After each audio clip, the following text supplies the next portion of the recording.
Imagine being pushed out of your own family party while everyone was watching, champagne still warm in their hands, laughter hanging in the air like it belonged to someone else. Imagine your father standing there, red-faced and righteous, telling you to leave because you embarrassed his favorite daughter. Imagine the music stopping just long enough for everyone to hear him say, "You're not welcome here anymore." That was the moment I learned something that took me decades to understand. Some families don't fall apart in private, they break you in public so the shame sticks. I remember standing there with my coat half on, my heart pounding so loudly I couldn't hear my own thoughts, and realizing this wasn't about what I said or what I did. It was about who he had already decided I was: disposable, replaceable, easy to sacrifice to keep the peace. What he didn't know, what none of them knew as they watched me walk out with my head held high and my stomach twisting in knots, was that I wasn't leaving empty-handed. I wasn't leaving powerless. And by the time the sun came up the next morning, everything they thought they knew about me, about control, about money, about family, was about to turn inside out. The party had been my aunt's anniversary celebration, one of those loud family gatherings that looked perfect in photos and felt suffocating if you stayed too long. It was held in my father's house, the same house I grew up in, the same living room where I learned early on how to smile without saying too much. I was 30 years old, standing near the back of the room, nursing a drink I didn't really want, telling myself I could get through one evening. Just one. I had learned how to survive those nights. Keep your voice low. Don't contradict anyone. Don't draw attention, especially not when my sister was around. She stood at the center of the room like she always did, laughing a little too loudly, touching my father's arm when she spoke, making sure every story circled back to her. She was 2 years younger than me, but somehow had always felt older in the ways that mattered. Louder, bolder, protected. The golden child everyone tiptoed around so she wouldn't feel slighted. I had stopped resenting it years ago, or at least that's what I told myself. Resentment took too much energy, and I had learned early that no one was interested in hearing how I felt anyway. The trouble started over something small. It always does. A joke she made about her promotion, how she had finally outgrown our hometown. Someone asked what I had been up to lately. Before I could answer, she laughed and said, "She's always been private. You know how she is, secretive." The word landed wrong. I smiled, the way I'd been trained to, but something in me shifted. I corrected her gently. I said I wasn't secretive, just careful. That was it, that single sentence. Her smile froze. I saw it happen, the way her eyes flicked toward my father, searching for backup. He stepped in immediately, his voice sharp, louder than it needed to be. He told me not to start anything. He told me I always did this, turned harmless moments into drama. I tried to explain, tried to keep my tone calm, but the room had already chosen a side. People looked away, someone turned the music down. And then my father said the words that would echo in my head for weeks afterward. "If you can't behave, you can leave." I remember looking at him, really looking and realizing there was no confusion in his face, no hesitation. He wasn't asking, he was choosing her comfort over my presence, like he always had. I asked him if he was serious. He didn't answer me, he just pointed toward the door. The silence was worse than the shouting would have been. I felt every eye on me as I set my glass down, smoothed my dress, and reached for my coat. My sister didn't say a word. She didn't need to. She had already won. As I walked past her, she leaned in and whispered, "You do this to yourself." Her breath smelled like wine and certainty. The door closed behind me with a finality that felt familiar. I stood on the porch for a moment, breathing in the cold night air, my hands shaking despite myself. I told myself not to cry. I had cried enough in that house growing up, always quietly, always alone. I walked to my car, my heels clicking against the driveway, and only when I was inside did I let my forehead fall against the steering wheel.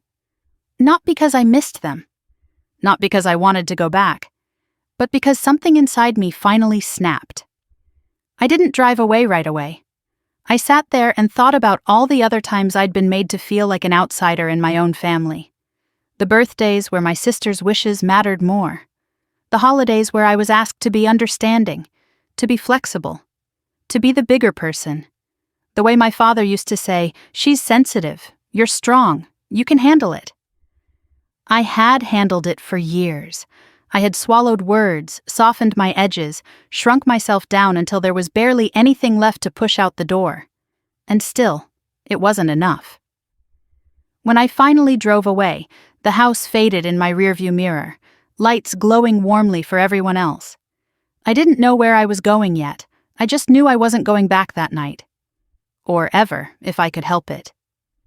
My phone buzzed before I made it to the end of the street. A text from my father. "We'll talk when you've learned to behave." I laughed then, a short, bitter sound that surprised me. Behave.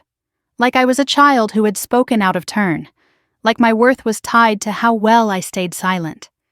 By the time I got home, my phone was full of missed calls and messages from relatives. None of them asked if I was okay. They asked what happened. They asked why I couldn't just let things go. They asked why I always had to make things difficult. I didn't respond. I put my phone face down on the counter and stood in the quiet of my apartment, listening to the hum of the refrigerator, the distant sound of traffic. The silence felt heavy, but it also felt honest. I poured myself a glass of water and sat at my small kitchen table staring at the wall. That was when the thought came to me, uninvited, but undeniable. I don't need their permission anymore. It felt strange, almost dangerous to think it. Like stepping off a path I'd been walking my entire life. I had spent so many years measuring myself against their expectations, trying to earn a seat at a table that never really wanted me there. And suddenly, after being kicked out in front of everyone, I realized something terrifying and freeing all at once. They no longer had anything to take from me. That night, I didn't sleep much. Every time I closed my eyes, I saw my father's face, the way he pointed toward the door without looking back. I heard my sister's whisper. But beneath the hurt, beneath the familiar ache of rejection, something else was growing. Not anger, not revenge. Awareness. The kind that comes when you finally see a pattern clearly enough that you can't unsee it. I got up before sunrise and made coffee, watching the light slowly creep into the room. My phone buzzed again. Another message from my father. This one longer. Disappointed, embarrassed. Family doesn't treat each other this way. The irony would have been funny if it hadn't hurt so much for so long. I deleted it without replying. As the morning wore on, I started thinking about how easily he had chosen her, how natural it seemed to him. And that's when I understood that the party wasn't the cause of my exile. It was just the excuse. He had been defending her my entire life. I had been the buffer, the quiet one, the one who absorbed the tension so she could shine. The night before hadn't changed anything. It had just exposed it. I stood by my window, coffee cooling in my hands, and looked out at the city waking up. People heading to work, lives moving forward. I felt oddly calm, hurt, yes, but clear. For the first time, I wasn't scrambling to fix things, to smooth things over, to make myself smaller so someone else could feel bigger. I wasn't planning an apology. I wasn't rehearsing explanations. I was done begging to belong. My phone buzzed one more time. This time it was my sister. "We need to talk." I stared at the message for a long moment, then set the phone down again. Not now, maybe not ever. They thought pushing me out would teach me a lesson. They thought I'd come crawling back, embarrassed, eager to make things right. What they didn't understand yet was that being kicked out of that house, in front of everyone, had finally given me something I hadn't had before: freedom. And standing there in the quiet of my own space, watching the sun rise on a life that no longer revolved around their approval, I made myself a promise. I wouldn't explain. I wouldn't defend. And when the truth finally came out, when they realized exactly who they had thrown away, it would be too late to pretend we were family again. The morning after the party felt quieter than it should have. Not peaceful, just hollow. I woke up before my alarm, the kind of early that comes from your body being tired of carrying things your mind hasn't sorted out yet. For a few seconds I forgot where I was, forgot the way my father's voice had cut through the room, forgot the weight of everyone watching me walk out. Then it all rushed back, sharp and undeniable, settling in my chest like a familiar ache. My phone was face down on the nightstand. I didn't need to look at it to know it was full. I could already imagine the messages, the carefully worded disappointment, the concern that wasn't really concern at all. When I finally turned it over, the screen lit up with exactly what I expected. Missed calls from relatives I barely spoke to anymore, long texts from people who hadn't checked on me in years, suddenly invested in my behavior, and one message from my father, sent just after sunrise. "We'll talk when you've learned to behave." I stared at the words longer than I should have. There it was again, the assumption that I was the problem, that my reaction, not his action, was the issue. I didn't reply. I set the phone back down and sat up in bed, pressing my feet against the floor, grounding myself in the simple fact that I was alone and no one was about to burst in and tell me how I should feel.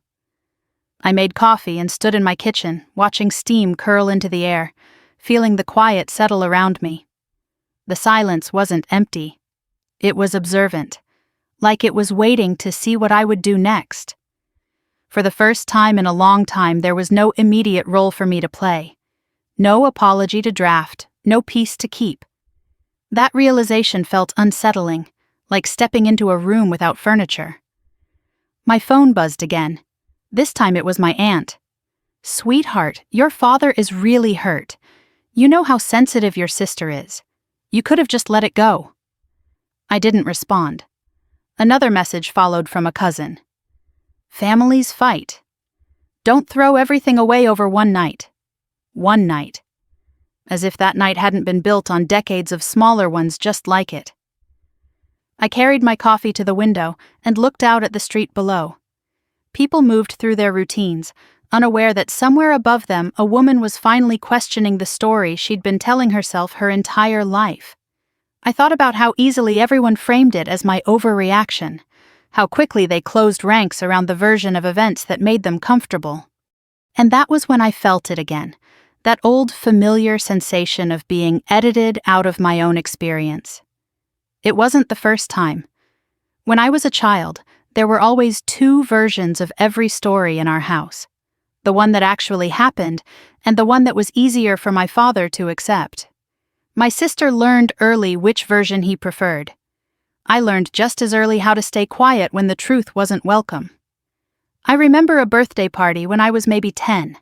My sister had wanted a different cake than the one ordered, and she'd thrown a tantrum loud enough for the neighbors to hear. When I tried to calm her down, she screamed that I was ruining everything.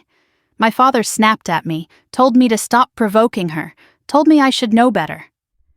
Later that night, he pulled me aside and said, "She's sensitive. You're strong. You'll understand." I nodded, because that was what I did. I understood that my job was to absorb the fallout so she didn't have to. That pattern followed us into adulthood. When she missed deadlines, it was because she was under pressure. When I set boundaries, I was being difficult. When she cried, it was an emergency. When I went quiet, it was confirmation that I was cold. My father didn't see it as favoritism. He saw it as balance. Someone had to bend, and it was never going to be her. My sister perfected the art of standing just close enough to him that he felt needed. She didn't have to lie outright. She only had to frame things carefully. A sigh here, a wounded look there. She knew exactly when to speak and when to let him fill in the gaps himself. I used to think it was unconscious that she didn't realize what she was doing. But as I got older, I understood that some people learn manipulation the same way others learn language. Slowly, naturally. By watching what works. There was a moment years ago when I almost said something. We were all sitting at the dinner table, and my sister had accused me of being unsupportive because I didn't attend one of her events. I calmly explained that I had been working late, that I'd told her in advance. My father didn't even look at me. He just said, "You always have an excuse." That was the day I learned that facts didn't matter if they threatened the story he'd already chosen. Standing in my kitchen that morning, I realized how little had changed. The party hadn't exposed a flaw in me. It had exposed the system. A system where my role was to be the sacrifice that kept everything else intact. My phone rang again. This time I answered without thinking. It was my uncle, his voice gentle but firm. "Your dad didn't mean to embarrass you. He's under a lot of stress. You know how your sister gets when she feels attacked." I closed my eyes as he spoke, each word landing exactly where it always had. Somehow, even now, I was being asked to understand everyone else's feelings, while my own were treated like an inconvenience. I told him I needed some space. He sighed, disappointed, as if I'd failed a test I didn't know I was taking. After I hung up, I sat at the table and let the weight of it all settle. The more I thought about it, the clearer it became. My father wasn't unaware of what he was doing. He needed the dynamic exactly as it was. My sister made him feel important. I made his life easier by not demanding anything.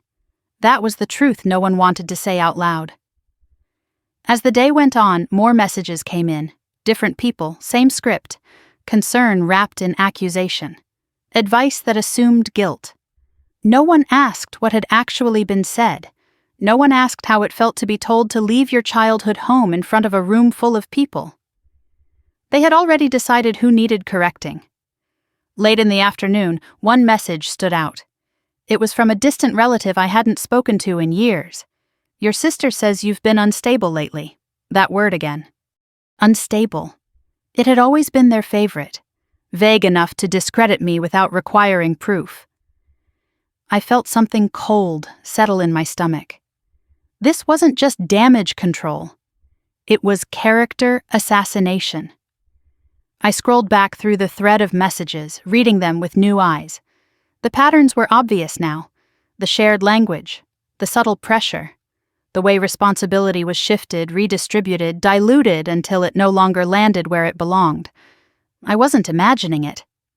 I never had. As evening approached, I found myself thinking about things I hadn't allowed myself to question before. The arguments that ended abruptly when certain topics came up. The relatives we never talked about. The one time years ago when my father had snapped, "That money was never meant for you," and then refused to explain what he meant. I'd brushed it off then, assuming it was just another way of reminding me of my place. Now it felt like a loose thread. I didn't pull on it. Not yet. I wasn't ready to know where it led. But I made a mental note. Some truths take time to surface, and I had learned the hard way that rushing them only got you burned. That night, I didn't reach out to anyone. I didn't defend myself. I didn't try to clear the air.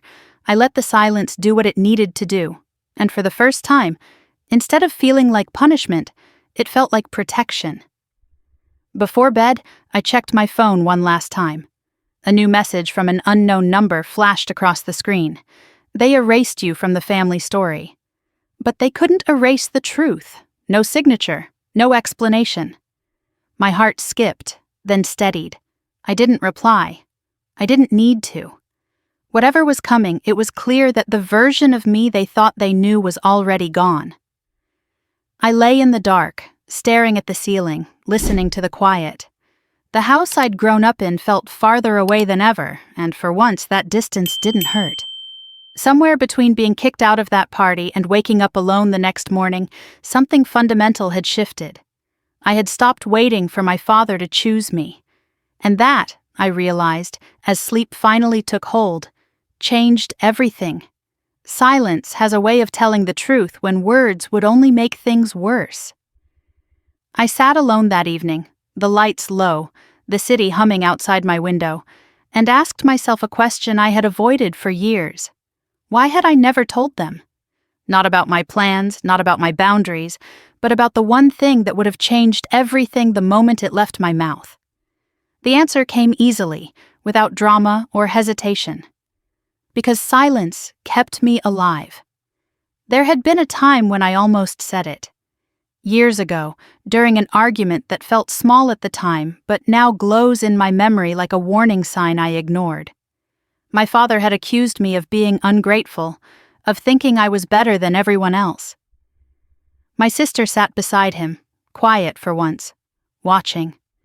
I remember my chest tightening, the words rising in my throat. I wanted to tell him that I wasn't dependent on him anymore, that I didn't need his approval, his help, his permission. I wanted to say it all, but then he leaned back in his chair and said, "Anything you have belongs to this family." And just like that, I understood what would happen if I spoke. The truth about my life, about my independence, about my resources, would not be treated as my own.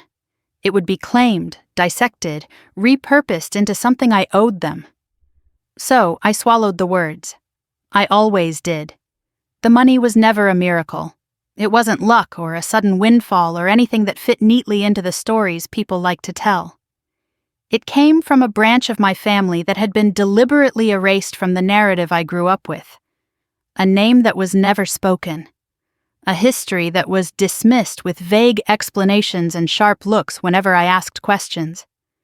I learned early which doors were not meant to be opened. What I didn't know then was that someone on the other side of that silence had been paying attention. Someone who believed that bloodlines mattered less than integrity, that legacy wasn't about control, but about protection. When that person passed, the inheritance didn't come with fanfare or lawyers at my door. It came quietly, carefully, placed out of reach of anyone who would see it as an opportunity instead of a responsibility. The account was in Switzerland, structured in layers, guarded by more than just passwords. It wasn't something you stumbled across. It was something you were entrusted with. I remember sitting across from a man in a neutral office years ago, his voice calm as he explained what I was being given and why. He didn't congratulate me, he didn't smile, he just said, "This is yours, and how you protect it will matter more than how you use it." I understood immediately what that meant for my family, or rather what it meant to keep it from them. Every lesson I had learned growing up pointed in the same direction. If they knew, they would want access. If they wanted access, they would demand justification. If they demanded justification, they would turn my life into a negotiation I would never win. So I said nothing. I kept my job modest, my lifestyle unremarkable. I let them believe the version of me that made them comfortable. There were moments when I saw suspicion flicker across my father's face, questions that lingered just a second too long, comments about how I always seemed to land on my feet. Once, my sister laughed and said, "You always have some kind of backup plan, don't you?" The way she said it made my skin prickle. I shrugged it off the way I always did, and changed the subject.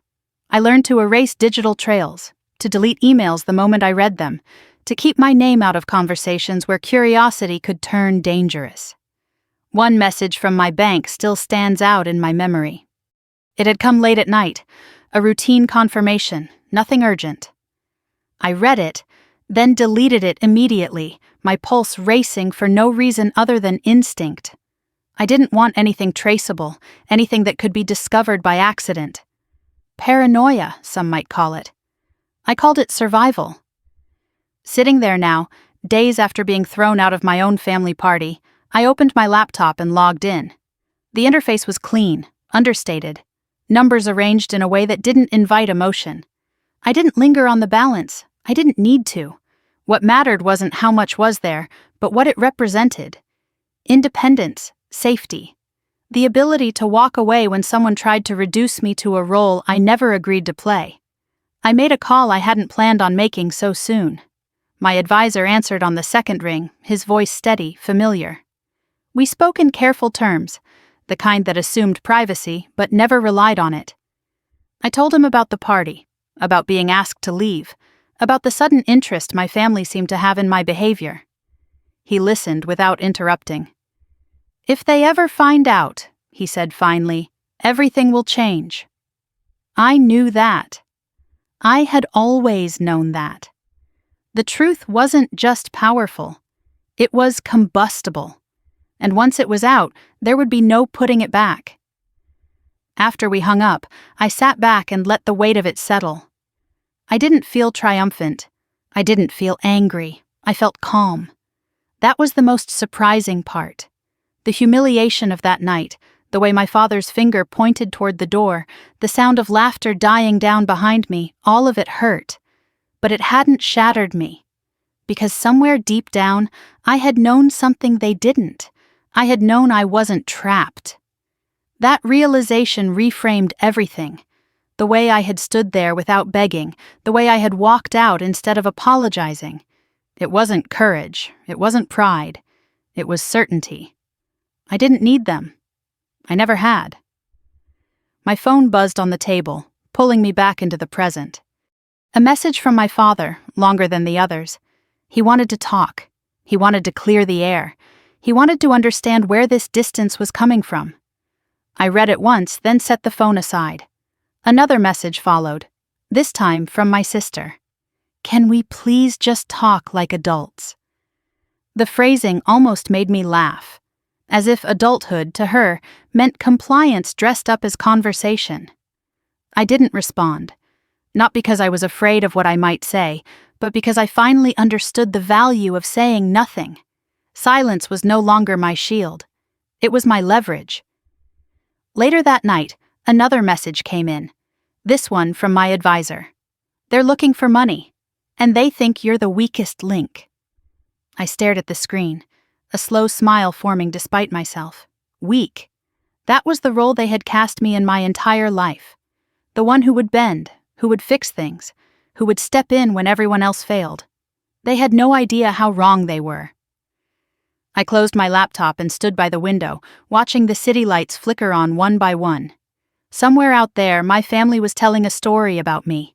A story where I was unstable, dramatic, difficult. A story where they were the reasonable ones, the injured ones, the ones who had tried. I let them have it. Stories lose their power when the person they're about no longer participates. The truth was still mine to control. And for the first time, I wasn't wondering if I should reveal it. I was deciding when. I went to bed that night with a clarity I had never felt before. The money wasn't a weapon. It wasn't a way to hurt them back. It was simply proof that I had options, that I could choose distance without fear, that I could let them underestimate me for as long as they wanted. They hadn't kicked me out because I was weak. They had kicked me out because they thought I was. And as sleep finally claimed me, I knew one thing for certain. The moment they realized the truth, it would already be too late to use it against me. Silence does something strange to people who are used to being obeyed. At first, they assume it's a mistake, a missed call, a delayed response, something that will correct itself if they just wait long enough. That was how my family treated my silence in the days after the party, like a temporary glitch, an inconvenience, not a decision. The first message came from my father the morning after I stopped replying altogether. You're making this harder than it needs to be. I read it once, then set my phone down and went about my day. I went to work, I answered emails, I bought groceries. I lived my life in a way that didn't revolve around explaining myself, and that alone felt like a small rebellion. By the second day, the tone shifted. His messages grew longer, softer around the edges, weighted with disappointment instead of command. I don't recognize you anymore. This isn't who you are. We raised you better than this. The words were familiar. They had always been his favorite way of pulling me back in. Redefine my boundaries as a character flaw. Turn my silence into a personal attack. Make me doubt my own reality. I didn't. My sister tried next. Her name flashed across my screen that afternoon, followed by a text that started with "Hey" and ended with a heart emoji that felt wildly out of place. I know things got heated. I just want us to move forward. Dad's really hurting. She didn't mention the party, she didn't mention what she'd said, she didn't mention the fact that I'd been told to leave like an unruly guest instead of a daughter. She talked about moving forward as if nothing had happened, as if the past could be erased by mutual agreement. I saw it for what it was, an invitation back into the same pattern. Apologize. Smooth things over. Accept your place. More messages followed, and what struck me wasn't their content so much as their similarity.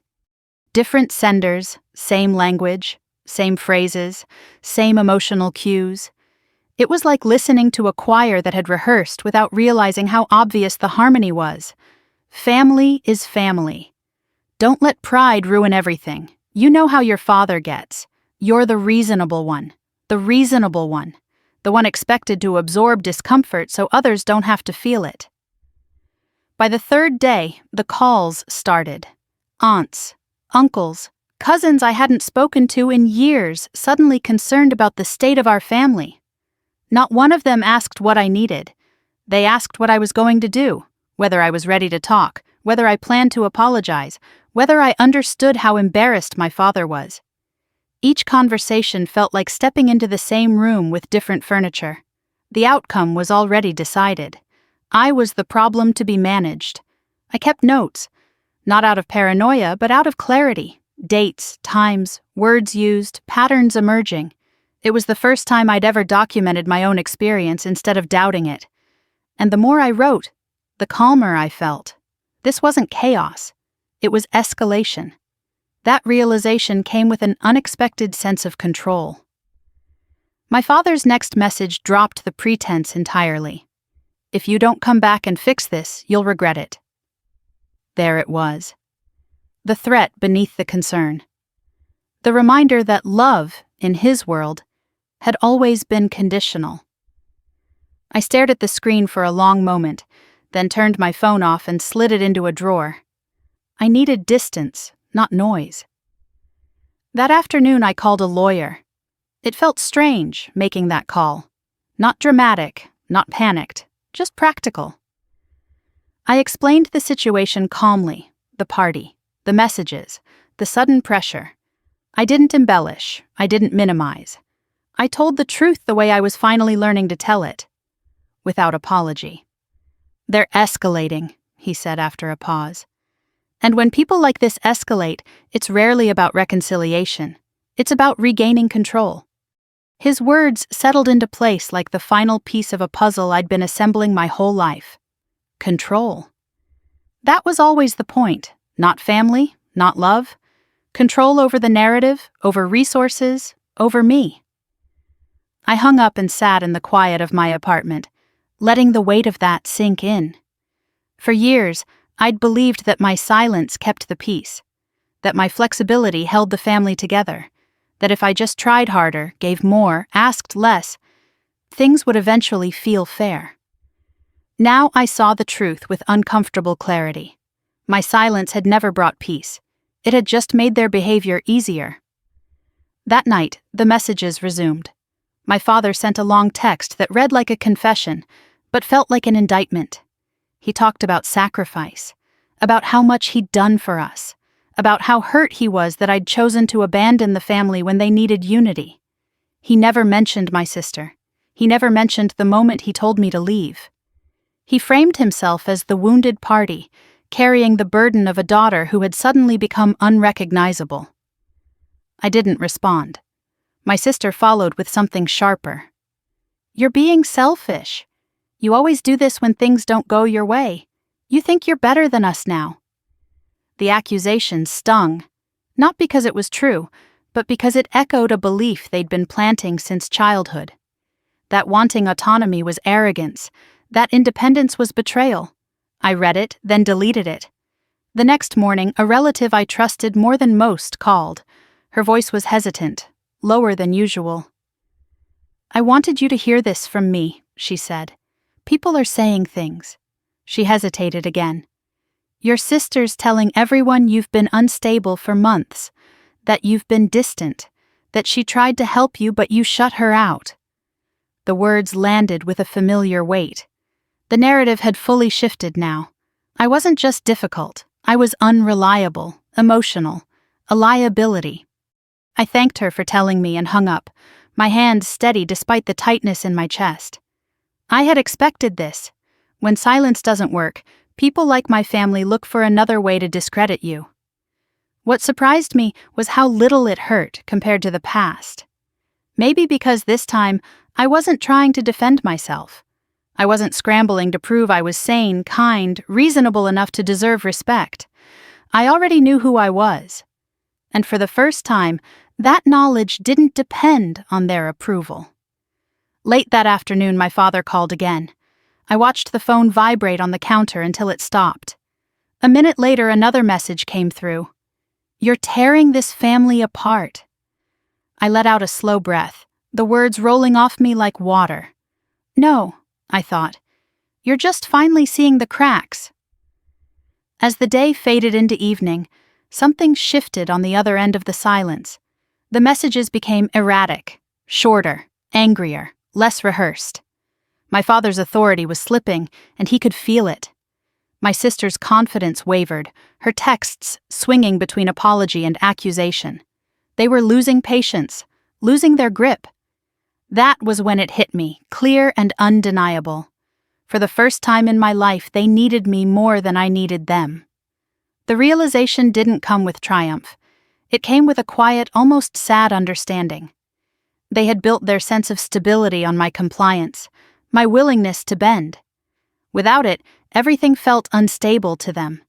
And instead of asking why, they were trying to force things back into place.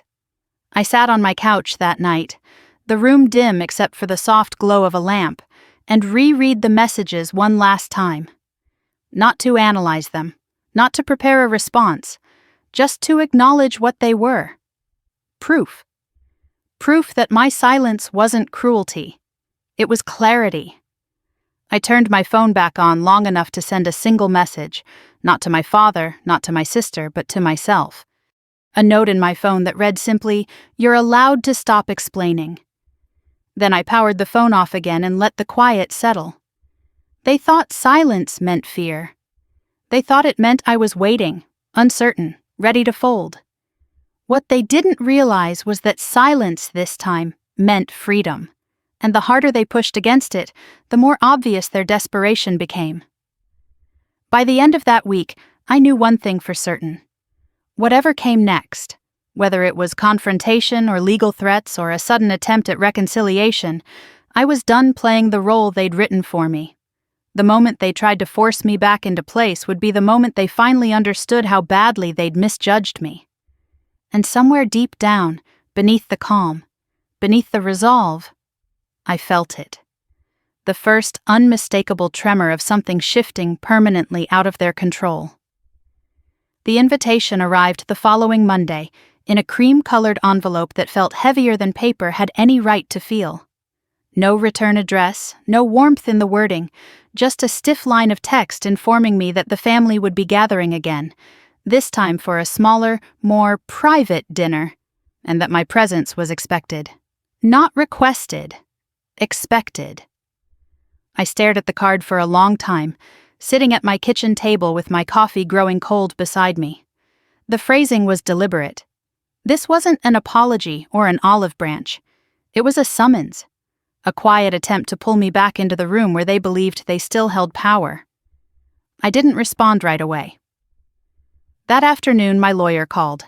His voice was calm, professional, but there was an edge to it that made me sit up straighter. "They're testing you," he said. "This is what families like yours do when silence stops working. They create a stage. They want witnesses. Witnesses." The word stuck with me long after we hung up. The next day, my sister texted, "Just checking in. Hope you got the invite. Dad really wants everyone together."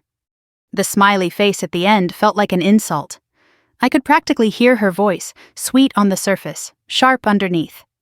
She had always loved an audience, loved being seen as the good daughter, the reasonable one, the victim of my supposed unpredictability. I typed nothing back.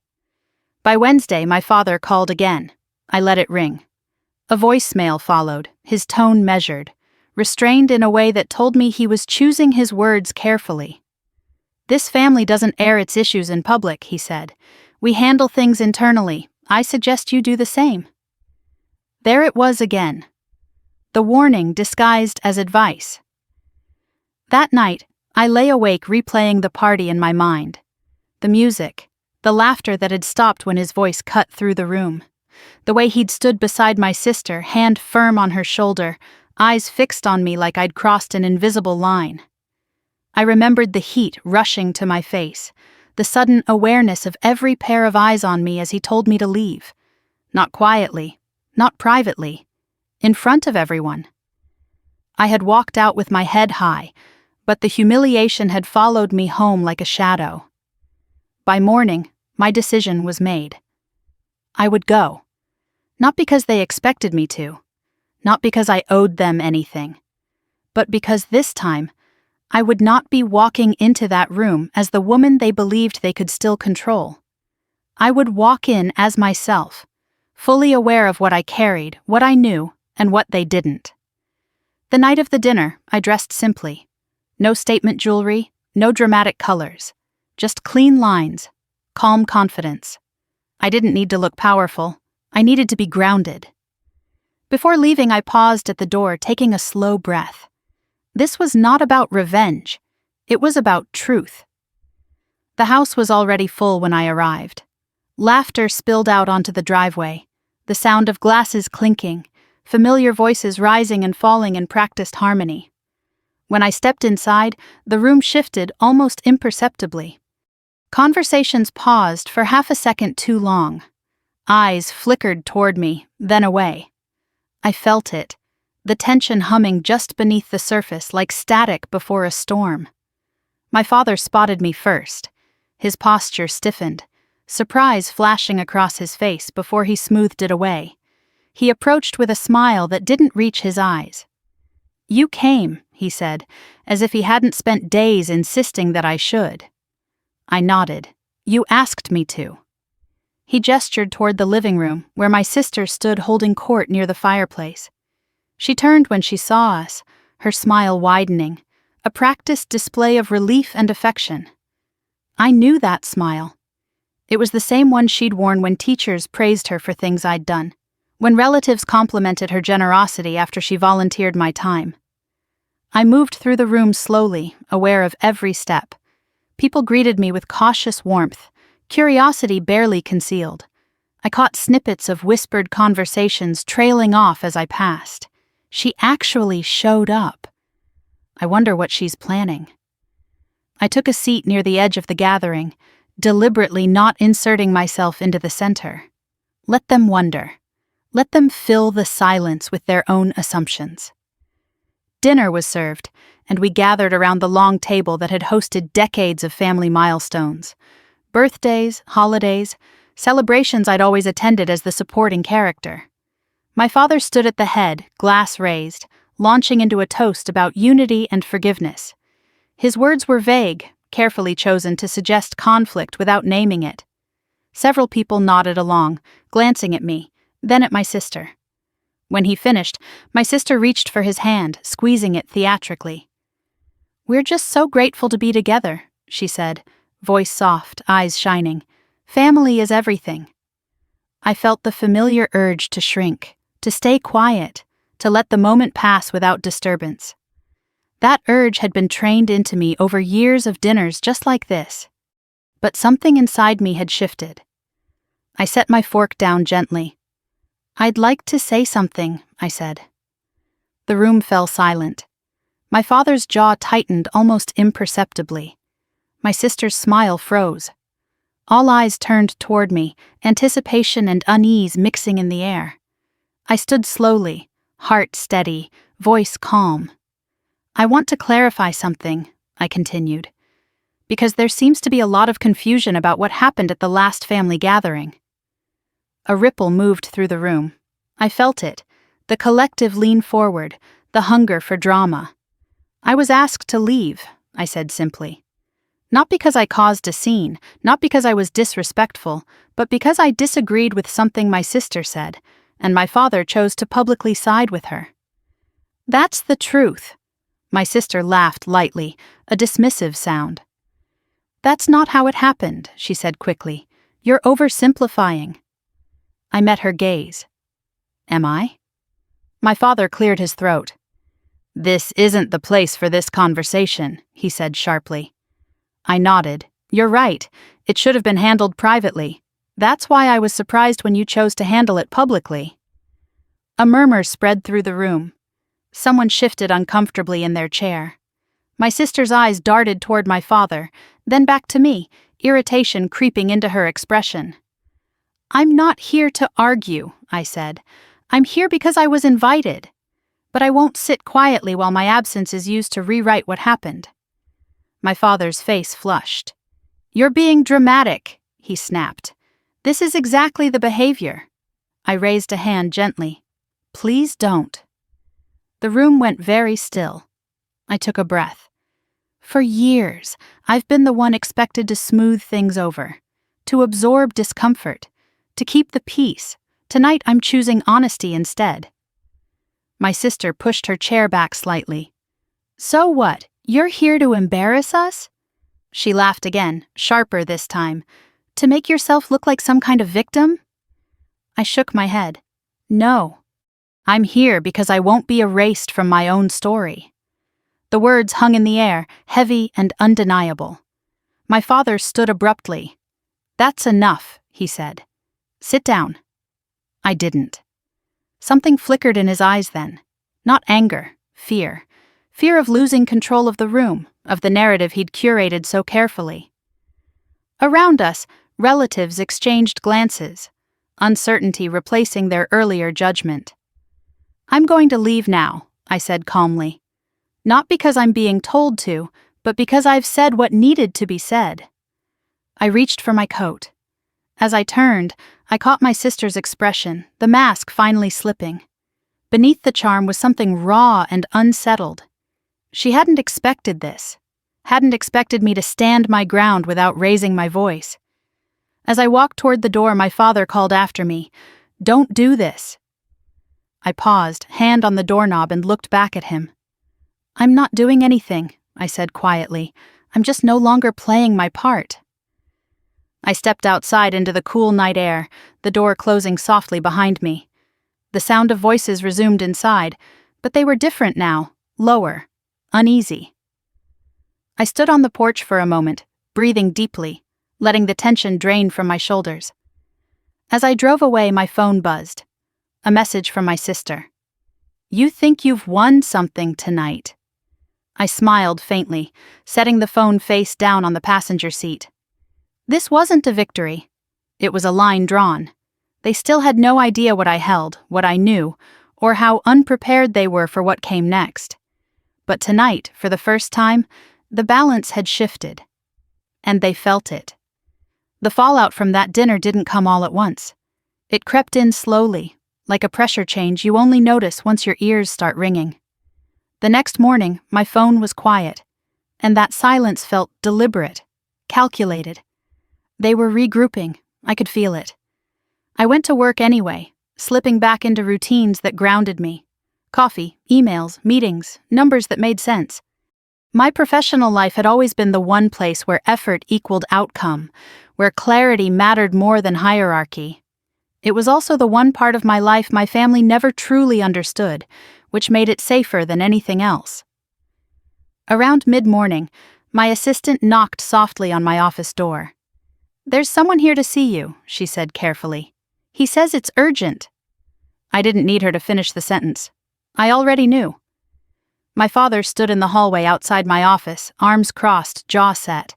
He looked out of place among the glass walls and quiet efficiency, like a relic dropped into the wrong decade. People glanced at him, then at me, curiosity flickering behind polite expressions. "We need to talk," he said without preamble. I met his gaze evenly. "You should have called," he scoffed. "You stopped answering." I gestured toward the small conference room nearby. 5 minutes. Inside, the air felt heavier. He didn't sit. He paced instead, the way he always did when he wanted to appear in control while feeling anything but. "You embarrassed me last night," he said finally, "in front of everyone." I leaned back in my chair. "You embarrassed yourself." His head snapped toward me. "Don't twist this. Your sister was hurt. You turned a family dinner into a spectacle." I kept my voice calm. "You turned it into a spectacle when you told me to leave at the last party. I simply refused to pretend it didn't happen." He shook his head, lips thinning. "You've changed." "Yes, I said simply. I have. That answer seemed to throw him off more than any argument could have. He stared at me for a moment, searching for the daughter he remembered, the one who would soften, apologize, back down. When he didn't find her, his tone shifted. You think you're untouchable now, he said quietly. I don't know where this confidence came from, but don't forget where you came from. I almost laughed. I know exactly where I came from, I said. That's why I won't go back. His eyes narrowed. Is this about money? There it was. The first crack. I raised an eyebrow. What makes you ask that? He hesitated, then waved a hand dismissively. You've been acting different, distant, like you don't need us anymore. I didn't answer. Silence, I was learning, was far more effective than denial. He leaned forward, lowering his voice. Your sister thinks you're hiding something. I met his gaze again, unflinching. I'm hiding my peace. He scoffed, straightening. If you think walking away gives you leverage, you're wrong. Family is leverage. Reputation is leverage. I stood then, signaling the conversation was over. Not when it's built on control.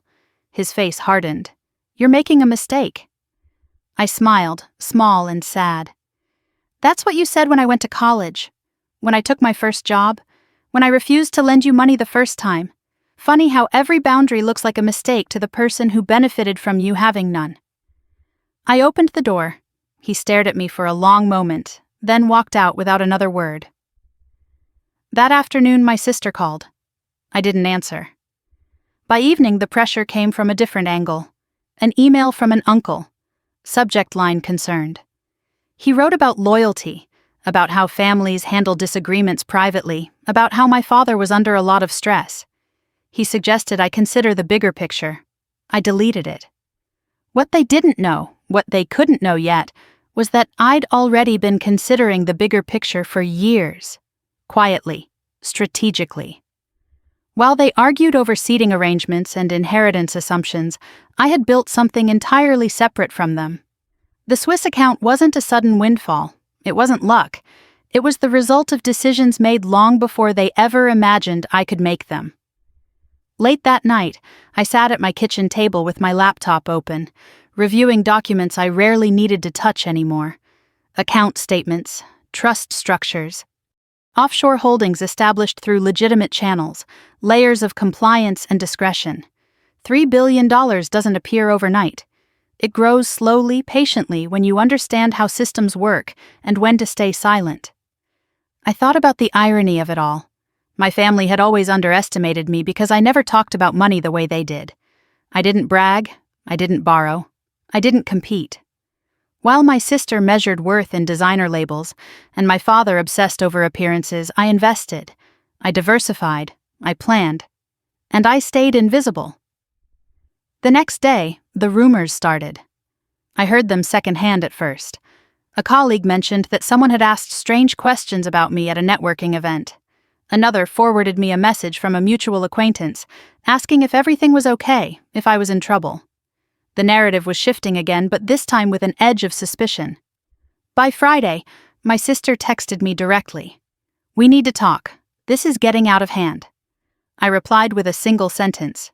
I agree. We met at a cafe halfway between our offices, neutral ground.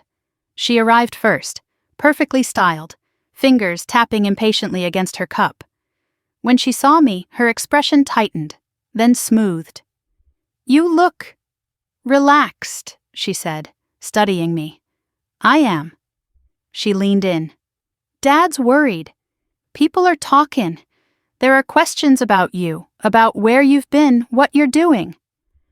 I sipped my coffee. People talk. Her eyes sharpened. You're enjoying this. I shook my head. No, I'm done managing everyone else's emotions. She exhaled sharply. You can't just disappear and expect things to stay the same. I met her gaze. That's exactly what I expect. She scoffed. You think you're above us now? I tilted my head.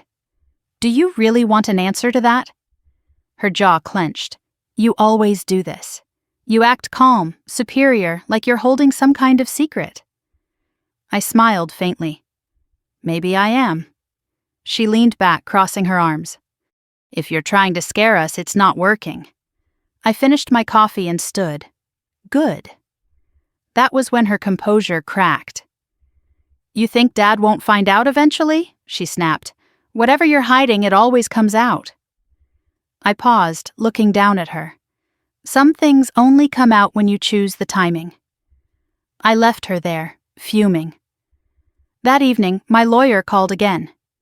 They've started digging, he said. Your father contacted an accountant, asked some questions that don't make sense unless he suspects something significant. I smiled to myself. Let him dig. The following week felt like the calm before a storm. No more messages, no surprise visits, just an uneasy quiet that told me they were connecting dots. However poorly, I went about my life, attended meetings, closed deals. Every normal action felt surreal, knowing how dramatically the ground beneath my family was about to shift. On Thursday night, I received a formal invitation, a charity gala, black tie, hosted by one of the largest financial institutions in the region.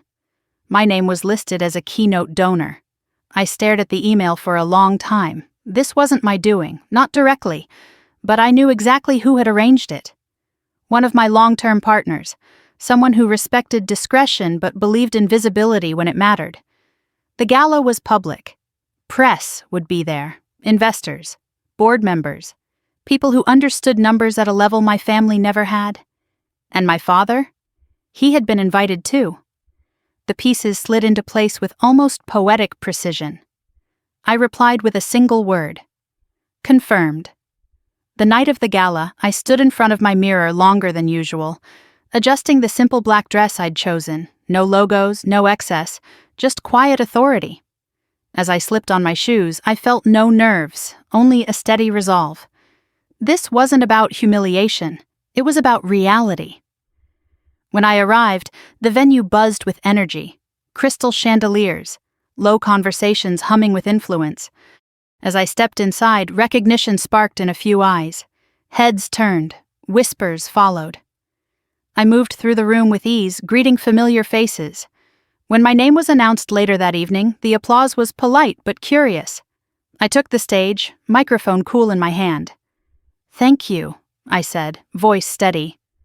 I believe in supporting institutions that value long-term thinking, transparency, and impact. I spoke briefly, purposefully. I didn't mention figures, I didn't need to, but as I stepped down, I saw them.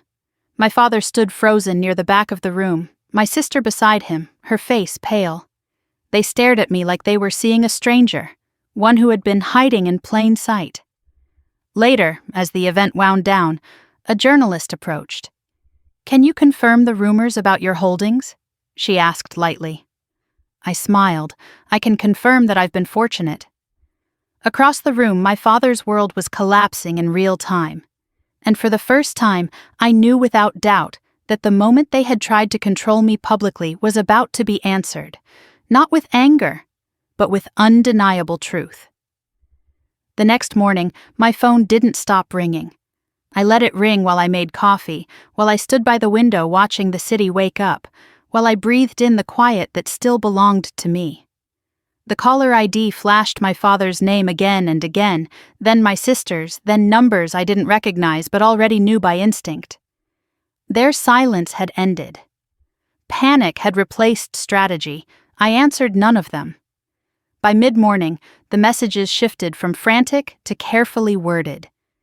My father left a voicemail that sounded nothing like the man who had ordered me out of a family party days earlier.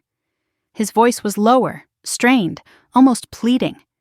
"We need to talk. There's been a misunderstanding. Things got blown out of proportion. Call me back." A misunderstanding. I deleted it without listening twice. My sister's text followed minutes later. "We saw you last night. Why didn't you tell us?" Her typing bubbles appeared and disappeared before another message came through. "Dad's really upset. You humiliated him." I stared at the screen, feeling something settle deep in my chest.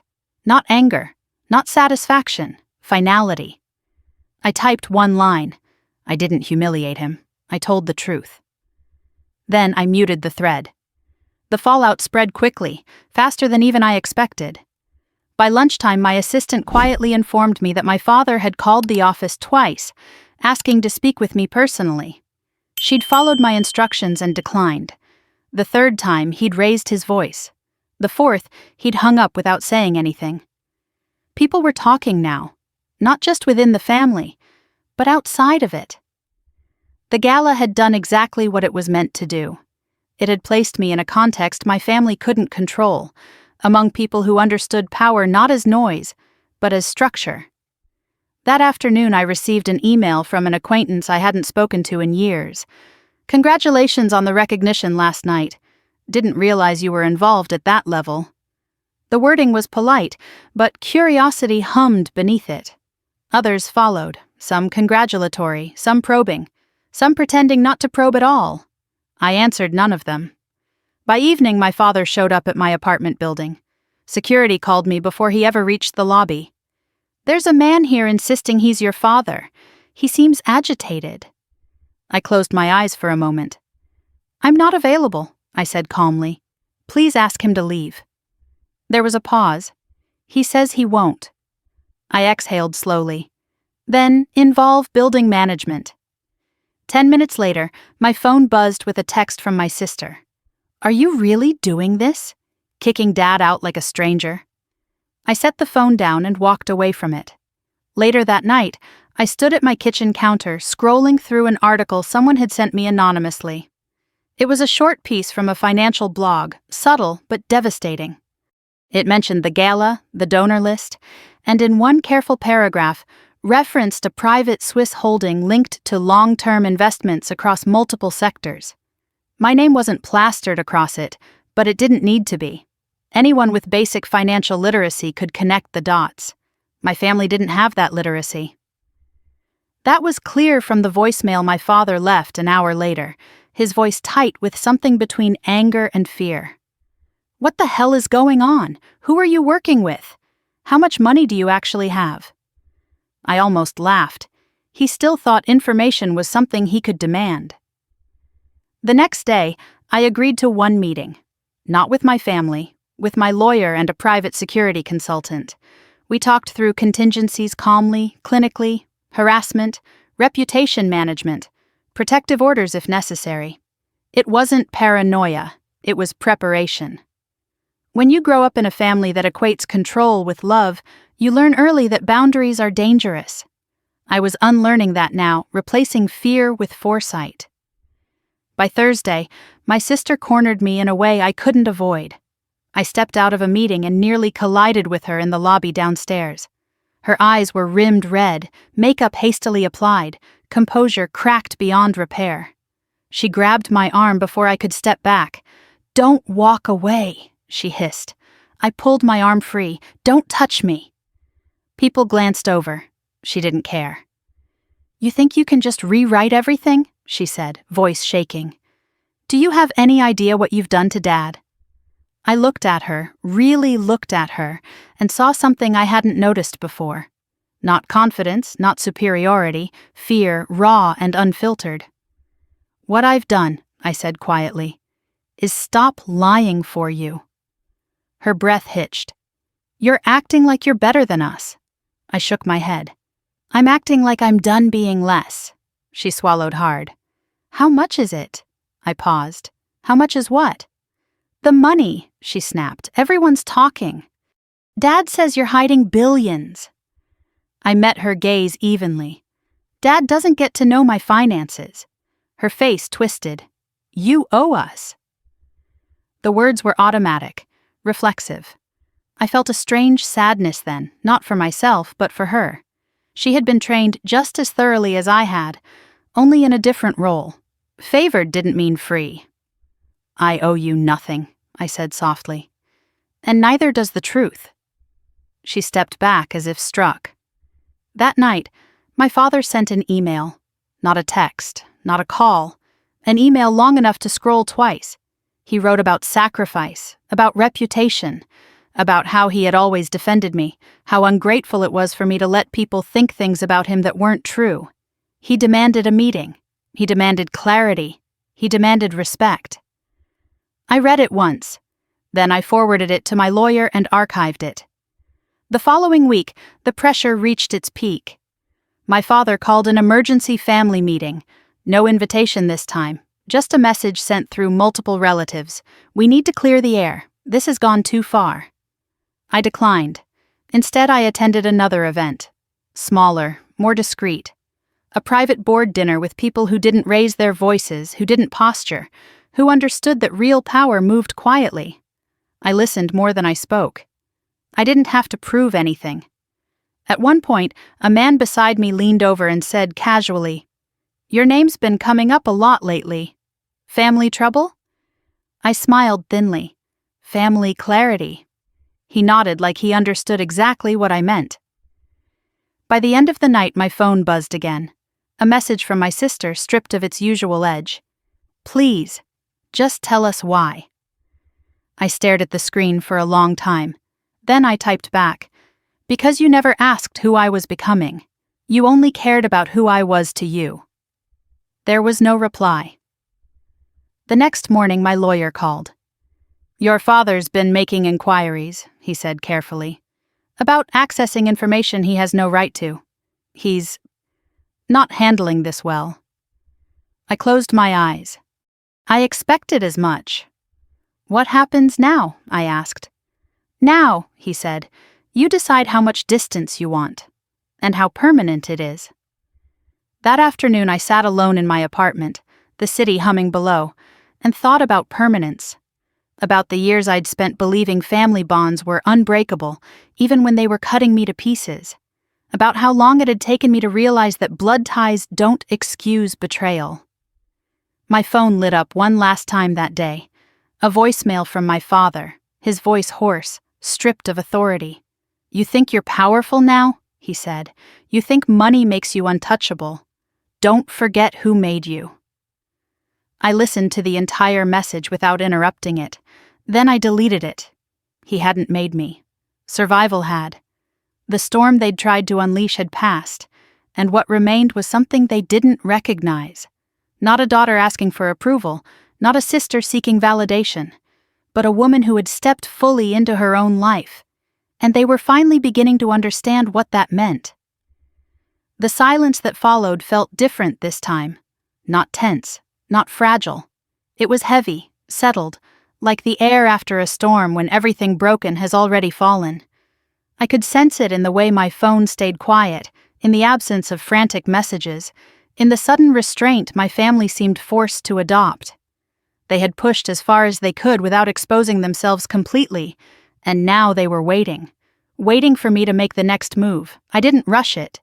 Instead, I focused on tightening the perimeter of my life. I met again with my lawyer, this time to formalize things I had delayed for years.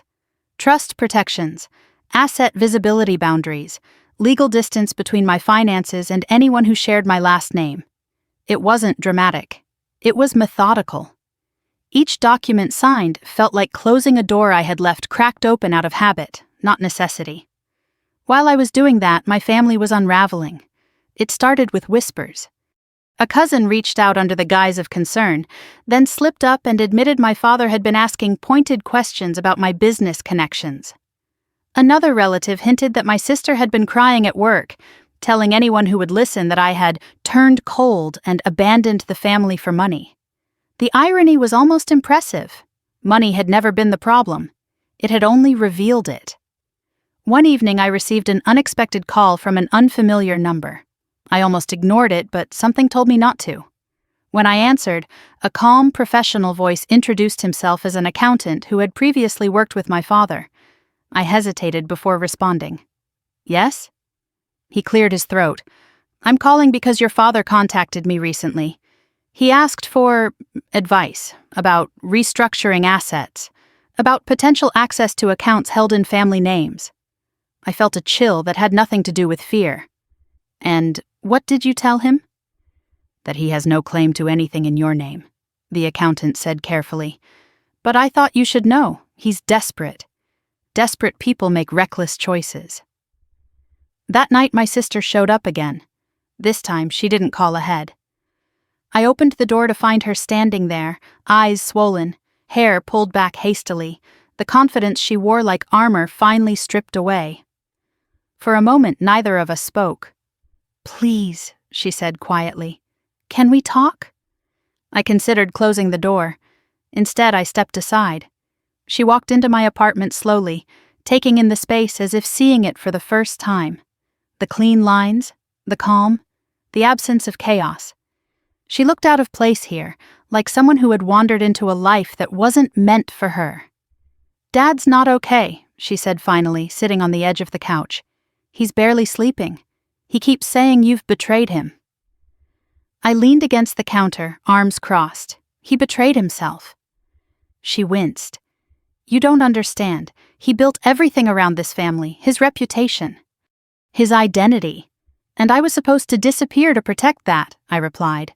Her eyes filled. "He's scared." I nodded. So was I, for years. She looked up at me sharply. "This isn't fair." I let out a slow breath. Fair left the conversation a long time ago. Silence stretched between us. When she spoke again, her voice was smaller. "How much is it?" I tilted my head. "You already asked that." She swallowed. "Is it really billions?" I didn't answer directly. Enough to never need anything from him again. The words hit her harder than a number ever could. She pressed her palms into her eyes. "He's been telling people you're unstable, that you're being manipulated, that someone's using you." I laughed softly, without humor. "Of course he is." She looked up. "Are you?" I met her gaze steadily. "No." She studied my face, searching for something she could use. When she didn't find it, her shoulders slumped. "He wants you to come home," she said, "to explain yourself, to reassure everyone." I shook my head. I don't explain myself to people who never listened. Her frustration bubbled over. "You're tearing this family apart." I straightened. "No, I'm just not holding it together anymore." She stared at me for a long moment, then laughed weakly. "You really think you're better than us now?" I walked closer, lowering my voice. "I think I'm finally honest about who you are." She recoiled as if struck. When she left, she didn't hug me, she didn't threaten me, she just walked out, defeated in a way I had never seen before. For the first time, she couldn't twist the narrative to make herself the center of it. The next escalation came faster than I expected. 2 days later, my lawyer called with a clipped tone. "Your father filed a complaint." I frowned. "About what?" "He alleges undue influence, financial misconduct, and mental incapacity." I laughed once, sharply. "He's accusing me of being insane." "Yes," my lawyer said calmly. "It's weak, it won't go anywhere, but it's meant to rattle you. To force discovery. To get access." My fingers tightened around the phone. "He's trying to force his way in. He's trying to regain control," my lawyer corrected. "But he's doing it the wrong way." That evening, I sat alone in my living room, lights dimmed, the city glowing beyond the windows. I thought about the man who raised me, the way he used to loom over conversations, the certainty in his voice when he told me what I was allowed to want. How small he had always made me feel. And I realized something. He wasn't afraid of losing me. He was afraid of losing relevance. The following morning, I authorized a move I had been holding back. A quiet one, but irreversible. My legal team sent formal notices. Cease and desist. No further contact through third parties. No inquiries into my financial affairs. Any attempt to defame or interfere would be met with immediate legal response. My father received it by noon. My sister texted by 1. "What did you do?" I didn't answer. By evening, the extended family was in chaos. Messages flooded group chats I had long since muted. Accusations, denials, confusion. My name passed from mouth to mouth like a problem no one knew how to solve. For the first time, I wasn't there to absorb it. That night, I attended a private dinner hosted by a philanthropic board I had supported for years under the radar.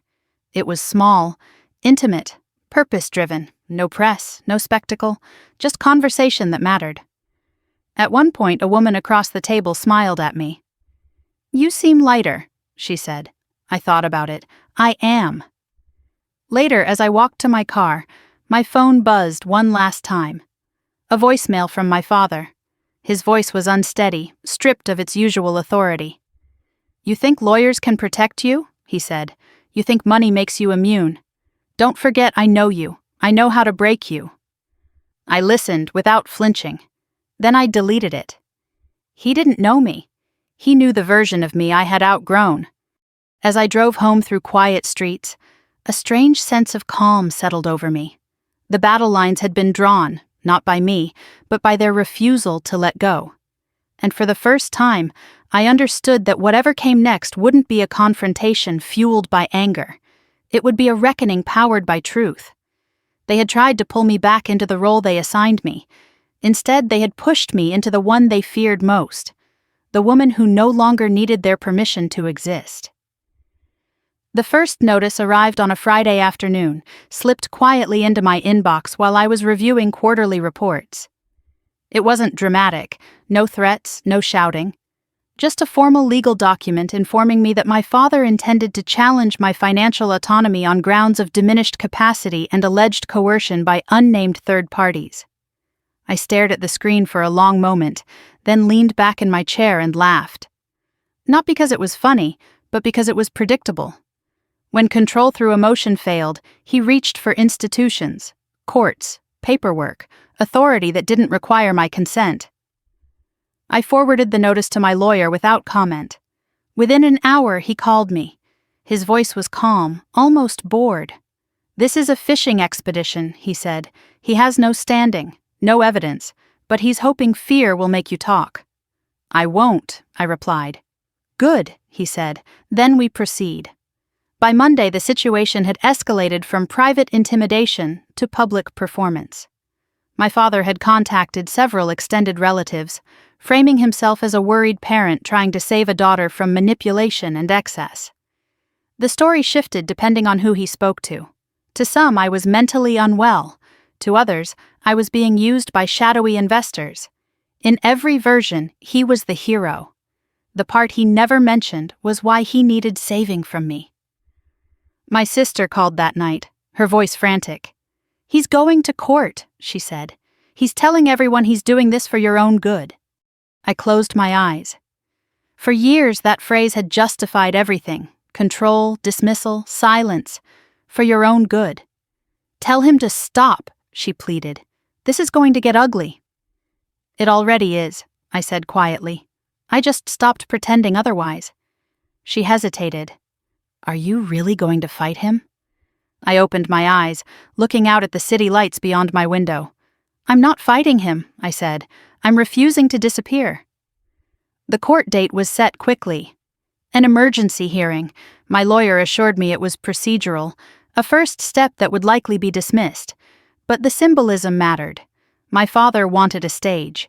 He wanted to reclaim authority in the most public way he knew. I let him have it. On the morning of the hearing, I dressed with intention.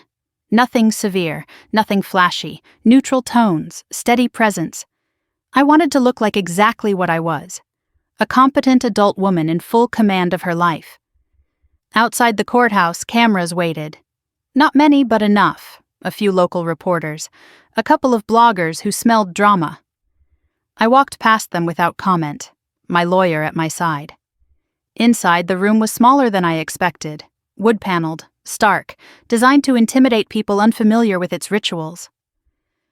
My father sat across the aisle, posture rigid, jaw tight. My sister sat beside him, eyes darting nervously.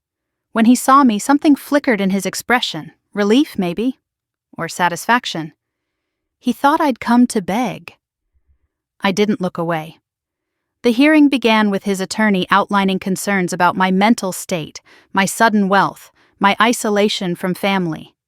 He painted a picture of a daughter lost to ambition, manipulated by money, disconnected from reality. It was almost impressive how smoothly he spoke, how convincingly he twisted independence into pathology. When it was my turn, my lawyer stood calmly. My client is fully competent, he said. She has managed complex financial structures for years without incident. She has no history of mental illness. No evidence of coercion exists. This petition is baseless. The judge listened, expression unreadable. Then my father stood. Your Honor, he said, voice thick with emotion. I raised her. I know her. This isn't who she is. She's always been sensitive, easily influenced. She doesn't see what she's doing to herself. I felt a familiar pressure in my chest, an old instinct urging me to shrink, to stay quiet, to let him speak for me. I ignored it. When the judge asked if I wished to respond, I stood. Yes, I said. I turned slightly, addressing the court, not my father. I am not lost. I am not manipulated. I am not confused. I am simply no longer compliant. A murmur rippled through the room. For most of my life, I continued, my family equated obedience with love. When I began making choices that didn't center their comfort, those choices were labeled as instability. This petition is not about concern. It's about control. My father's face reddened. That's not true. The judge raised a hand for silence. I continued evenly. I have provided documentation of my financial independence, medical evaluations confirming my capacity, and legal counsel that has advised me every step of the way. There is no emergency here, except one created by a man who cannot accept that his authority has ended. Silence followed. Thick, heavy. The judge reviewed the materials, then looked up. This court finds no grounds to proceed, she said. Petition dismissed. Just like that. My father stiffened. My sister inhaled sharply. I felt something release inside me, not triumph, but relief. The institution he had tried to weaponize against me had refused to play along. Outside the courtroom, reporters surged forward. Questions flew. Is it true your father tried to declare you incompetent? How does it feel to win? Are you worried about family backlash? I stopped. This wasn't part of the plan, my lawyer murmured. It is now, I said quietly. I turned to the cameras. I'm not here to win against my family, I said calmly.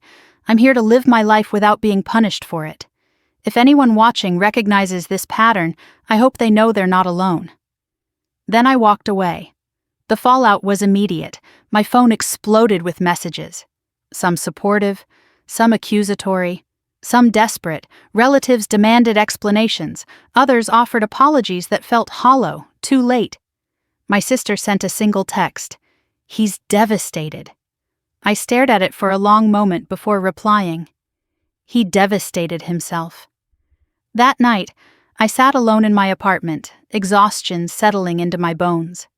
The adrenaline had faded, leaving behind a quiet ache. Standing up for yourself is never free.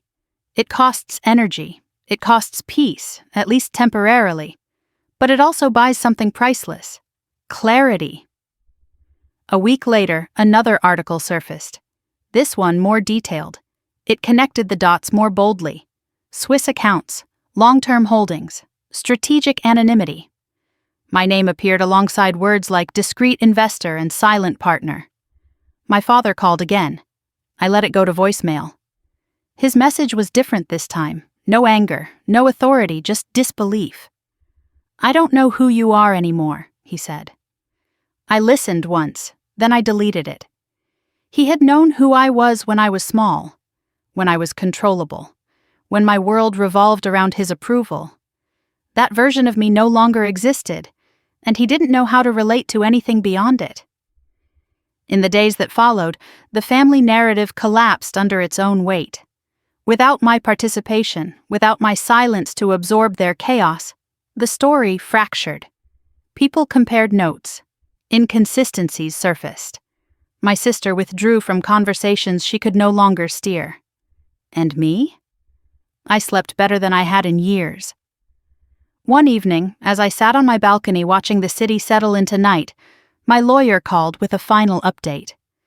Your father's counsel has withdrawn, he said. No further actions are expected. I closed my eyes, letting the cool air wash over me. Thank you. When I hung up, I realized something profound. This wasn't the climax I'd imagined growing up. There was no grand apology, no sudden understanding, no redemption arc for him or reconciliation for us. And that was okay. Not every story ends with forgiveness. Some end with freedom. And as the city lights flickered below, I understood that the most powerful moment in this entire ordeal wasn't the gala, or the courtroom, or the headlines. It was the moment I stopped asking to be understood, because I finally understood myself. The quiet that followed the court dismissal wasn't empty. It was purposeful, like the pause after a verdict when everyone finally understands the rules have changed. For the first time since the party, since the gala, since the courtroom, no one from my family contacted me at all. No calls, no messages, no intermediaries testing the water. They had retreated, stunned and regrouping in the only way they knew how. I knew better than to believe it was over. Power doesn't disappear quietly. It looks for a new shape. I felt the shift about 2 weeks later, not through confrontation, but through consequence. An acquaintance from my father's social circle called under the pretense of catching up. We exchanged pleasantries for exactly 90 seconds before she got to the point. "Your father's having a hard time," she said carefully. "His business partners are nervous. Investors are pulling back. People are asking questions." I waited. "They're worried about reputation," she continued, "about stability, about whether they can trust his judgment after everything. After everything." A vague phrase meant to carry weight without accountability. I thanked her for the update and ended the call. Later that day, my lawyer confirmed what I already suspected. "Your father's credit lines are being reviewed," he said. "Some frozen, some terminated outright. The lawsuit raised flags." People don't like unpredictability.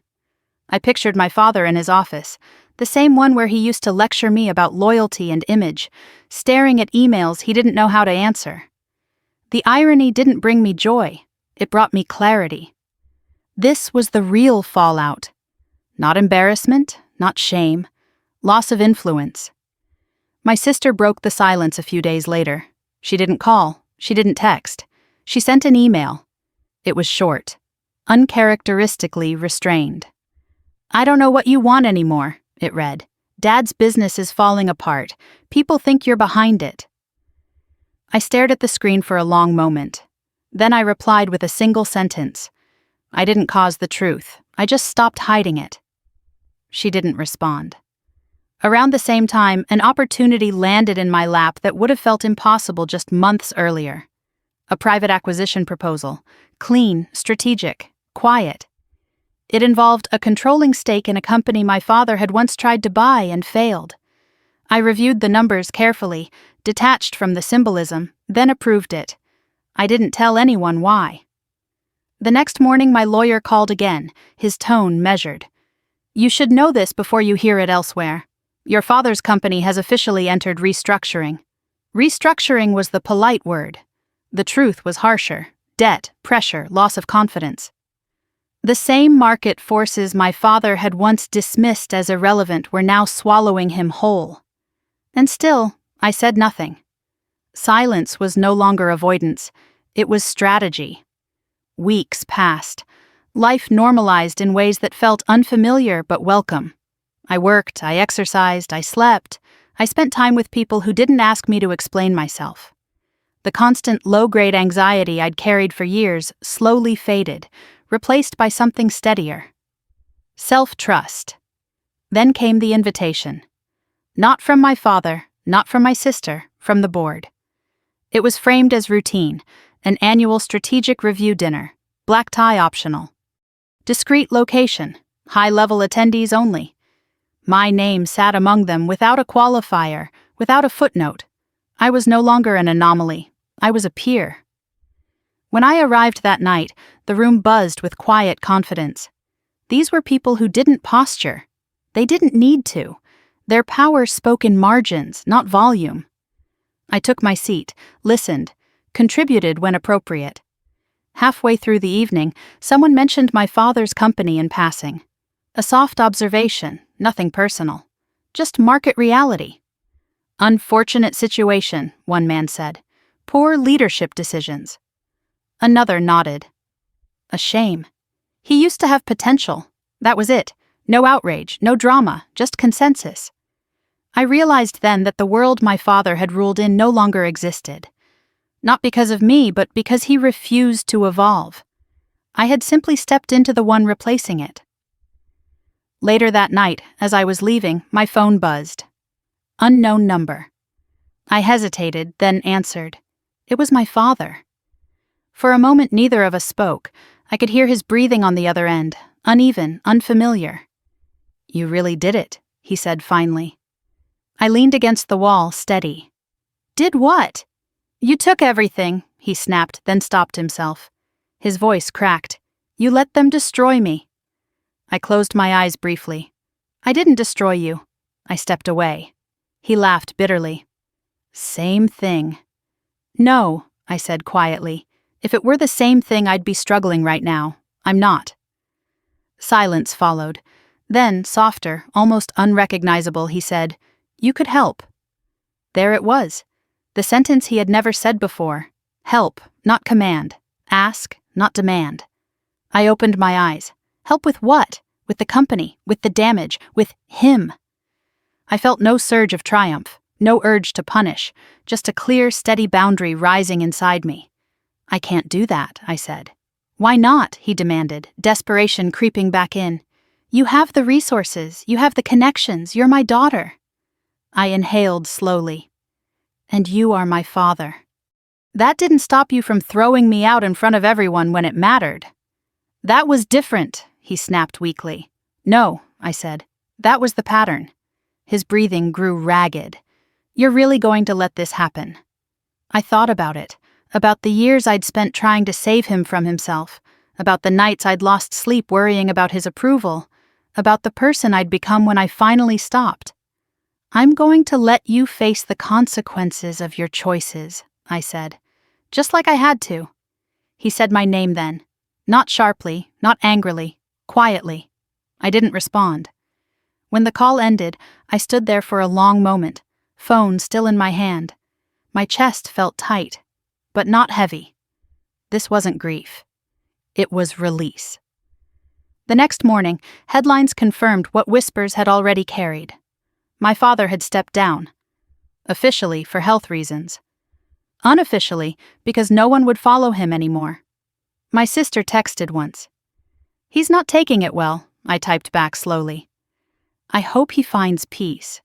It was the truth, not forgiveness, not reconciliation, just truth. In the days that followed, I made a decision that surprised even my own advisors. I approved a grant. Not to my father's company, not to anything connected to him, but to a foundation focused on leadership transition and accountability in family-owned businesses. Quiet, anonymous. I didn't do it for him. I did it because I believed in endings that taught something. One afternoon, as I sat in my office reviewing reports, my assistant hesitated at the door. There's a woman here asking to see you, she said. She says she's your sister. I closed the file slowly. Tell her I'm unavailable. She nodded and left. I felt no guilt, no doubt. That door had closed for a reason. That evening, I walked through my apartment, the city glowing beyond the windows, and thought about the moment that started it all. The party, the raised voices, the door I was told to walk through. Back then, I thought being kicked out was a loss. Now I understood it had been an opening. They had tried to exile me. Instead, they had freed me. And as I poured myself a glass of water, the simplest luxury of all, I realized something profound. I hadn't shocked my family with my fortune. I had shocked them by surviving without their permission. The money had just made it impossible to ignore. I didn't expect the aftermath to feel so quiet. Not the fragile quiet of tension or waiting, but a deep, settled stillness, the kind that arrives after something has finished burning. For weeks after my father stepped down, there were no new messages, no surprise confrontations, no indirect attempts to pull me back into orbit. It was as if the entire family system had finally accepted what it could no longer control, and in that absence, something unfamiliar took root. Space. I began noticing it in small ways. Mornings without the instinctive check of my phone. Evenings where my thoughts didn't drift back to what I should have said or done differently. Conversations with colleagues that stayed about ideas, not damage control. For the first time, my mind wasn't crowded with other people's expectations. That was when the exhaustion hit. Not physical tiredness, but emotional fatigue catching up all at once. Years of hypervigilance released their grip, and my body finally reacted to the weight it had been carrying. I slept longer. I dreamed more. Some nights I woke with my heart racing, replaying old scenes. My father's voice, my sister's smirk, the sound of laughter cutting off when I walked into a room. But the difference now was this. I didn't doubt myself when I woke up. I knew those memories were echoes, not warnings. At my therapist's suggestion, I took a week off. Not a vacation in the traditional sense, no packed itinerary or curated experiences.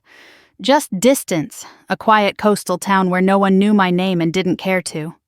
I rented a small house overlooking the water and let myself exist without performance. The ocean had a way of recalibrating perspective. Its rhythm didn't change for anyone's crisis. It rose and fell without apology, without explanation. Watching it, I realized how long I'd lived as if everything depended on my reaction, my compliance, my restraint. Out here, nothing demanded me. On the third day, I received a letter. Not an email.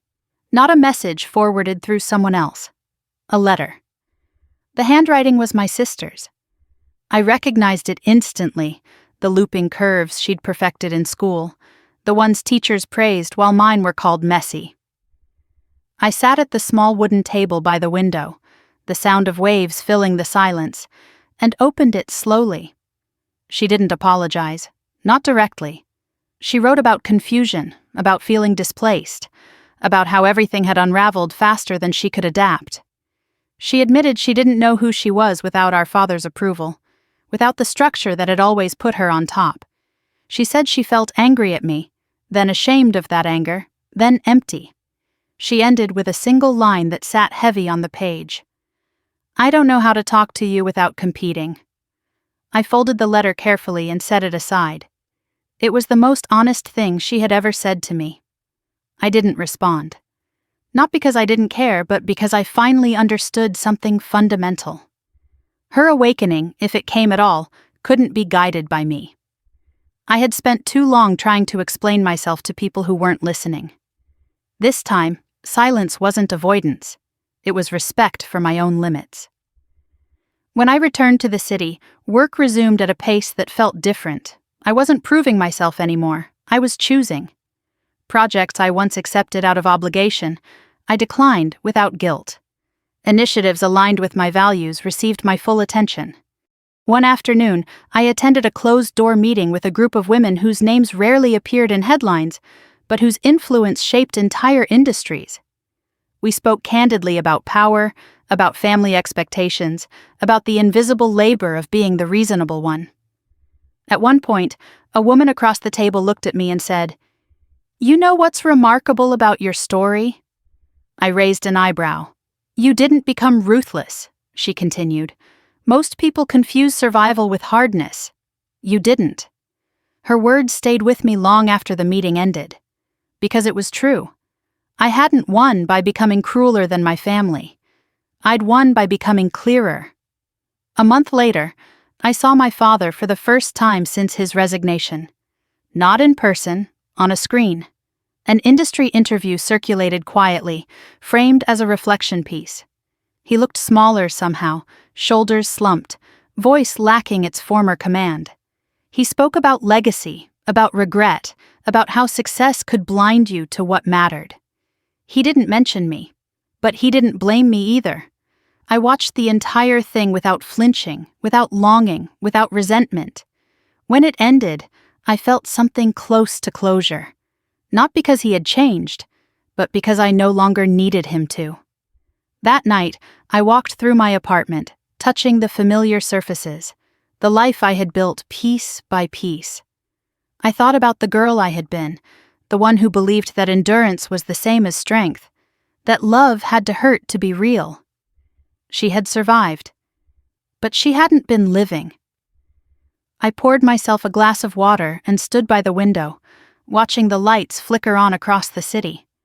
Somewhere out there, my family was adjusting to a new hierarchy, one that no longer included my sacrifice. And for the first time, I didn't feel responsible for their discomfort. Weeks passed, then months. The drama faded into background noise, then silence. Invitations stopped coming. Gossip moved on to fresher scandals. The world, as it always does, kept turning. What remained was me, not defined by rebellion, not defined by revenge, defined by choice. One morning, as I reviewed documents for a new initiative focused on mentoring women navigating family-owned businesses, I paused, struck by the symmetry. The thing that had nearly broken me was now the thing I understood best. Pain, when examined honestly, becomes expertise. I smiled at that thought. Later that day, my phone buzzed with a notification I hadn't seen in a long time. A missed call from an unknown number. No voicemail. I didn't return it. That chapter was closed. That evening, as the sun dipped below the skyline, I felt something settle inside me that had been missing for most of my life. Belonging. Not to a family that demanded obedience, but to myself. And in that quiet certainty, I knew that whatever came next wouldn't be about proving anything to anyone. It would be about building a life where I never had to ask permission to exist as I was. For the first time, I wasn't reacting. I was choosing. And that, I realized, was the real inheritance. The morning I realized the story was truly over didn't arrive with fanfare. No headlines, no final confrontation, no dramatic apology delivered too late to matter. It arrived quietly, the way real endings usually do. I was standing in my kitchen, barefoot, watching sunlight spill across the counter as the kettle warmed. Outside, the city moved the way it always had. Cars, voices, life continuing without checking whether I was ready. And for the first time, that didn't feel threatening. It felt grounding. I thought about the woman I had been a year earlier, the one standing at the edge of a family party, humiliated, dismissed, told to leave as if she were an inconvenience instead of a daughter. I remembered how small I'd felt walking out that door, how deeply I believed that being rejected by my family meant I had failed at something fundamental. Now, standing in the same world, breathing the same air, I understood something she couldn't have known yet. Being kicked out wasn't the punishment. Staying silent had been. My life no longer revolved around anticipating their moods or managing their expectations. I didn't wake up bracing for judgment. I didn't measure my worth by how useful I was to someone else's comfort. The noise that had filled my head for decades had faded, replaced by something steadier and far more powerful. Trust in myself. Work flowed easily now, not because it was effortless, but because it was aligned. I chose projects deliberately, not to prove intelligence or resilience, but because they mattered to me. I invested in things that reflected my values, not my trauma. Each decision reinforced the same truth. I was no longer reacting. I was building.